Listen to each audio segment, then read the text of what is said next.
আসসালামু আলাইকুম। সবাইকে মাহে রমাদানের শুভেচ্ছা। আ অনেকেই একটা প্রবলেমে পড়েন সেটা হচ্ছে অল্প টাকায় বা হোস্টিং এর ব্ল্যাক ফ্রাইডে অফার বলুন, বিভিন্ন অফার পেয়ে কম টাকায় হোস্টিং নিয়ে ১ বছর চালানোর পর পরের বছরে গিয়ে রিনিউ করতে গেলে অনেক প্রবলেমে পড়েন। অনেক টাকা, অনেক ডলার খরচ করতে হয়। যে টাকায় যে ডলার নিছেন তার তুলনায় ৫-৭ গুণ বেশি খরচ হয়। যেমন আমরা একটা নিয়েছিলাম $৩৫ দিয়ে, এখন ১ বছর পরে এটা আমাদের $১৩১ পে করতে হচ্ছে। এখন আমি একটা সিম্পল কাজ করেছি, সেটা হচ্ছে ওনাদের রেগুলার প্যাকেজ একটা কিনে নিয়েছি। আ $৪৫ দিয়ে, $৪৩ মেবি। $৪৩ দিয়ে পরে আমি আমার আগের হোস্টিং কার্ড থেকে এই হোস্টিং কার্ডে ট্রান্সফার করে নিচ্ছি আমার ওয়েবসাইটগুলো। চলুন কিভাবে আপনারাও করবেন সেটা আমি দেখাই। ধরেন আমার একটা ওয়েবসাইট আছে। এই হোস্টিং এর অ্যাকাউন্টে আসি আমি। আসার পর আমি যদি ওয়েবসাইট লিস্টে আসি, এখানে দেখেন স্বাস্থ্যজন নামে একটা ওয়েবসাইট আছে। কই গেল? স্বাস্থ্যজন। এই যে স্বাস্থ্যজন নামে যদি আমি একটু ভিজিট করি। স্বাস্থ্যজন এই ওয়েবসাইটটা আমি আমার হোস্টিং এর অন্য অ্যাকাউন্টে ট্রান্সফার করব। ওকে? আমার ১ম কাজ হচ্ছে আমার হোস্টিং এর অ্যাকাউন্টটা লগইন করে নেওয়া। আমি যদি WP অ্যাডমিনে দিই তাহলে অটো রিডাইরেক্ট হয়ে লগইন হয়ে যাবে, পাসওয়ার্ড লাগবে না। নরমালি আপনার /WP অ্যাডমিন অথবা অ্যাডমিন দিয়ে লগইন করতে পারেন। ওকে। এখন আমি আমার যেটা নিউ হোস্টিং অ্যাকাউন্ট এটা যাবো। এটার মধ্যে আমি অলরেডি ২-৩ টা কাজ করে ফেলছি। এখন আপনি এখান থেকে এড ওয়েবসাইটে যাবেন, ওয়ার্ডপ্রেস ওয়েবসাইটে যাবেন।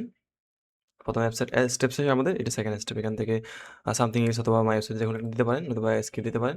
আমি নেক্সট দিলাম। দেওয়ার পর আমি একটু ওয়ার্ডপ্রেস ইনস্টল করব। তার জন্য আমার এখানে মেইল আর পাসওয়ার্ড দিব। যেকোনো একটা মেইল আর পাসওয়ার্ড দিলেই হবে, কারণ এটা আপনার আগের যে অ্যাকাউন্ট ওটার পাসওয়ার্ড আর মেইলই থাকবে। আমি দিলাম, দেওয়ার পর নেক্সট দিলাম। এখন এখানে আমি এআই দিয়ে করতে বলতেছে, আবার বলতেছে প্রিভিট দরকার নাই। ক্রিয়েট ব্ল্যাঙ্ক সাইট, এখান থেকে ডোমেইন সিলেক্ট করতে বলতেছে। তো আমরা হোস্টিং আছে ট্রান্সফার করব। তার জন্য একটা অ্যাডভান্টেজ আছে, সেটা হচ্ছে হোস্টিংয়ারে টেম্পোরারি ডোমেইন ইউজ করা যায় কিছুক্ষণের জন্য। এই যে দেখেন এখানে ইউজ টেম্পোরারি ডোমেইন, এখানে ক্লিক দিবে, একটা টেম্পোরারি ডোমেইন ক্রিয়েট হয়ে যাবে। মানে উল্টাপাল্টা নাম দিয়ে একটা ডোমেইন ক্রিয়েট হয়ে যাবে। ওইটার মধ্যে আমরা ট্রান্সফার করে পরে কানেক্ট করে নিব আমাদের ডোমেইনটা। ওকে, কিছুক্ষণ ওয়েট করি। আচ্ছা, তার আগে আমরা একটা কাজ করে নিই, এটা ইনস্টল হোক। আমরা আগের ওয়েবসাইটে যাব। ওয়েবসাইটে যাওয়ার পর একটা প্লাগইন ডাউনলোড করব, সেটা হচ্ছে WP Vivid। এখানে যা আছে তা সবকিছু ঠিকঠাক রাখবেন, তবে চেষ্টা করবেন কোনো ক্যাশিং প্লাগইন থাকলে ডিলিট করে দেওয়ার। এখানে অ্যাডে গেলাম, এখানে লিখবেন WP Vivid, BIVID Vivid। এটা দেওয়ার পর এই যে আসছে, প্রথম যেটা আসলো WP Vivid প্লাগইনস ইনস্টল করে দিবেন। এখানে দেখেন সেম লোগোর অনেকগুলো আসছে, কিন্তু এগুলো অন্যান্য কাজের। আমাদের এটা ইনস্টলেশন ডান, অ্যাক্টিভ করে নিব। ওকে, আমাদের অ্যাক্টিভেশন শেষের দিকে। ওকে, আমাদের এটা ডান আপাতত। আমি এটা কপি করে নিই। আমার এটা ডাউনলোড করা ডান। এখন আমার নেক্সট অ্যাকাউন্টে যাবো। এটা যদি হয়ে যায়, একটু ওয়েট করি। এই যে দেখেন একটা লিঙ্ক হয়ে গেছে, স্কাই ব্লু কত নাম্বারগুলো আছে, hostingersite.com এ একটা সাবডোমেইন ক্রিয়েট হয়ে গেছে। এখন আমরা গো টু ওয়ার্ডপ্রেস দিব। Sorry everyone. এখান থেকে প্লাগইনে গিয়ে আমাদের এখানে যা আছে সব ডিএক্টিভ করে ডিলিট করে দেবো, আমাদের প্রয়োজন নেই। এখান থেকে আমরা অল প্লাগইনে গেলাম, এখান থেকে ডিরেক্টিভ অ্যাপ্লাই। এই প্লাগইনগুলো থেকে যাবে, বাট যেভাবে আছে সেভাবেই থেকে যাবে। তার তুলনায় আমরা ডিলিটই করে দিই, আমাদের লাগবে না। ডিলিট। ওকে, এখন আমরা অ্যাড প্লাগইনে যাব। প্লাগইনেও সেম প্লাগইনটা আমরা এখানে ডাউনলোড করে নিব, WP Vivid।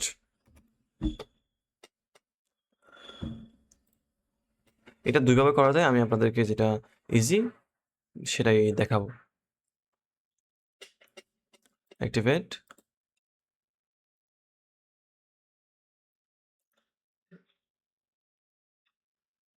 ওকে, এখন দেখেন এখানে দুইভাবে করা যায় কাজটা। একটা হচ্ছে মাইগ্রেশন করে, একটা হচ্ছে ব্যাকআপ নিয়ে ব্যাকআপ ফাইলটা এখানে দিয়ে।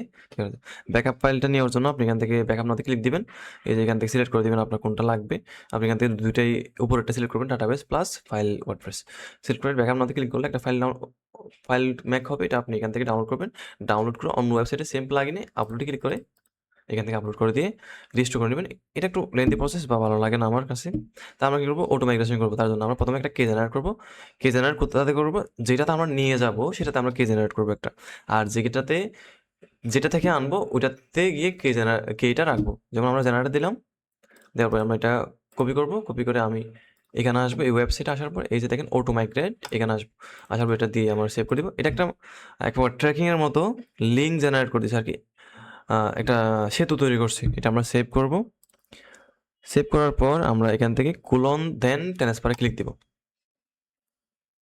একটু সময় নিবে, এই যে এটা 2-3 বারের মনে হয় একটু ইয়ে হবে, পরে আমাদের এটা ট্রান্সফার হয়ে যাবে। আচ্ছা আমরা একটু ওয়েট করি। ওকে, আমাদের ব্যাকআপ ডান, অটো মাইগ্রেশন এখানে ডান। আমাদের এই ওয়েবসাইটে কাজ আর নাই বললে চলে। এখন আমাদের এটা হচ্ছে মেন ডোমেইন, আমাদের যেটা টেম্পোরারি ডোমেইন এটা। এখানে চলে আসলাম, এখান থেকে আমরা কে জেনারেট করছিলাম। এখন আমরা এখান থেকে ব্যাকআপে রিস্টোরে যাবো। যাওয়ার পর ব্যাকআপে ক্লিক দিয়ে যে দেখেন scan uploaded backup or receive backup, এখানে ক্লিক দিব। এখানে একটা ফাইল চলে আসবে। ওকে, ওইখান থেকে মাইগ্রেট হয়ে এখানে চলে আসছে।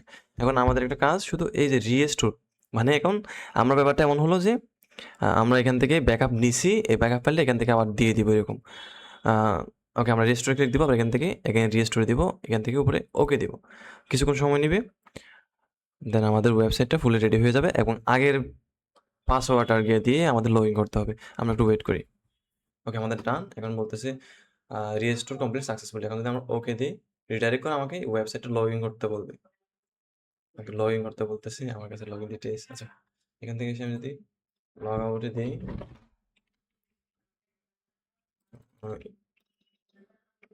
ইমেলটা কপি করলাম, পাসওয়ার্ডটা কপি করলাম, এখানে আমার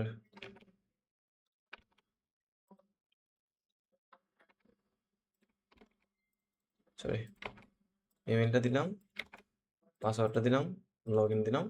এখন দেখেন ওই সেম ওয়েবসাইটটা কিন্তু এখানে লোড নিচ্ছে।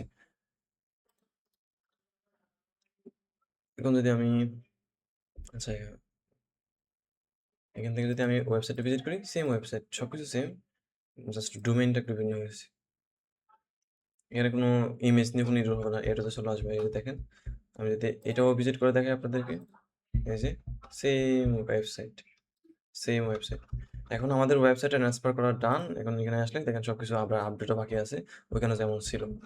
এখন আমাদের কি করতে হবে, ডোমেইনটা তো টেম্পোরারি, আমাদের এটা আমাদের মেইন ডোমেইনের সাথে কানেক্ট করতে হবে। তার জন্য কি করতে হবে, আমাদের ওয়েবসাইটে আসতে হবে। এই যে আমাদের ওয়েবসাইট স্বাস্থ্যজন.com, এখান থেকে সিম্পলি ডিলিট করে দেব। Understand, delete. ওয়েবসাইটটা এখান থেকে ডিলিট, বাট হোস্ট ডোমেইনটা কিন্তু এই অ্যাকাউন্টেই আছে। এখন আমাদের একটা সিম্পল কাজ করতে হবে, সেটা হচ্ছে ডোমেইনটা আমাদের কপি করে নিতে হবে। ডোমেইনটা কপি করে নিলাম, নেওয়ার পর আমি আমাদের ওয়েবসাইটে এসে হোস্টিংয়ারে আসবো।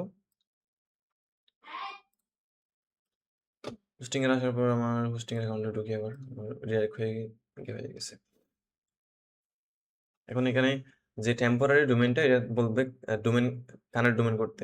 আমরা কিন্তু এটার মধ্যে দিচ্ছি, যদি আবার দেখি, এই যে এখন এখান থেকে যদি আমরা কানেক্ট ডোমেইনে ক্লিক দিই, আমার ডোমেইনটা দিব, পেজ দিব। এখানে বলা হবে ওয়েবসাইট ডোমেইনটা অন্য অ্যাকাউন্টে, অন্য হোস্টিংয়ের অ্যাকাউন্টে আছে। একটা টিএক্সটি রেকর্ড, এই যে দেখেন registered and another hosting account create দিব।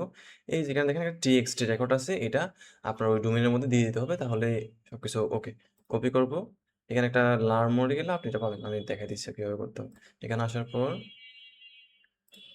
এখানে এই ওয়েবসাইটে আসবেন, আসার পর এই যে ডোমেইনে যাবেন, ডোমেইন পোর্টফোলিওতে যাবেন, এই ডোমেইনটা এখানে খুঁজে স্বাস্থ্যজন, ম্যানেজে ক্লিক দিবেন। ম্যানেজে ক্লিক দেওয়ার পর DNS/নেম সার্ভার এখানে ক্লিক দিবেন। আপনার নেম সার্ভারটা চেঞ্জ করে দেবেন। এই যে দেখেন নেম সার্ভার ঠিকঠাকই আছে। এখান থেকে একটা টেক্সট রেকর্ড TXT দিবেন, @ জায়গায় দেওয়া থাকবে, ভ্যালুর জায়গায় যেটা কপি করছিলাম ওইটা পেস্ট করবেন। আর এখানে গাইডলাইনের মধ্যে দেওয়া থাকবে 900 দেওয়ার জন্য ভ্যালু, সরি পোর্ট লাস্টের এই যে এখানে দেখেন কপি করবেন, এই টেক্সট এখান থেকে 900 দিবেন TTL। আমরা সেম ভাবে দিই, না দিলেও চলে। এখানে অ্যাড রেকর্ডে দিব, রেকর্ড ডান, এটাকে সাকসেসফুলি। যদি আমরা এখন নেক্সট দিই, তাহলে আমাদের text record does not match. প্রবলেমটা কোথায় দেখি, টেক্সট রেকর্ড আছে, হয়তো আরেকটা আছে, এটার কারণে নিচ্ছে না। আচ্ছা আমরা একটা কাজ করি, রিসেট DNS রেকর্ড দিই। রিসেট করলাম আমাদের DNS রেকর্ডটা, দেওয়ার পর আমাদের আবার TXT দিলাম, এটা থাকলো, এখানে বেরো দিলাম, এখানে 900 দিলাম, তারপর অ্যাড রেকর্ডে দিলাম, রেকর্ড অ্যাড হয়ে গেল। এখন যদি আমরা নেক্সট দিই, এখন হয়তো নেবে, হ্যাঁ ডান নিয়ে নিছে। কন্টিনিউ। ওকে, আমাদের ওয়েবসাইট ডান, চেঞ্জ হয়ে স্বাস্থ্যজন হয়ে গেছে। একটু সময় লাগবে সবকিছু একটু ইজিয়ার হতে।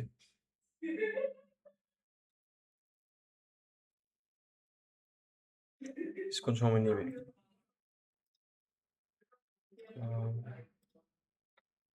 আচ্ছা, আমরা যদি এখন আমাদের আগের ওয়েবসাইটে দেখি, যদি রিফ্রেশ মারি, আসবে না, একটু সময় নেবে, 5-10 মিনিট, তার মধ্যেই এটা আবার কানেক্ট হয়ে যাবে। এখনো কি আসে নাই? হ্যাঁ, চলে আসছে। এই যে আমাদের হোম স্বাস্থ্য নিয়েছে। ওকে, আমাদের ওয়েবসাইট রেডি। আগে যেমনটা ছিল সবকিছু same to same, but hosting এর প্রোভাইডার আলাদা। আমার এখন এই হোস্টিং এর অ্যাকাউন্ট থেকে এটা যদি আমার ওয়েবসাইট লিস্টে যাই, এখানে দেখেন এই ওয়েবসাইটের ডোমেইনটা কিন্তু নাই। Okay, thank you so much everyone. আপনারা যদি কোনো প্রবলেমে পড়েন আমাকে জানাবেন, আমি অবশ্যই ট্রাই করব আপনাদের এটা ঠিকঠাক করে দেওয়ার জন্য।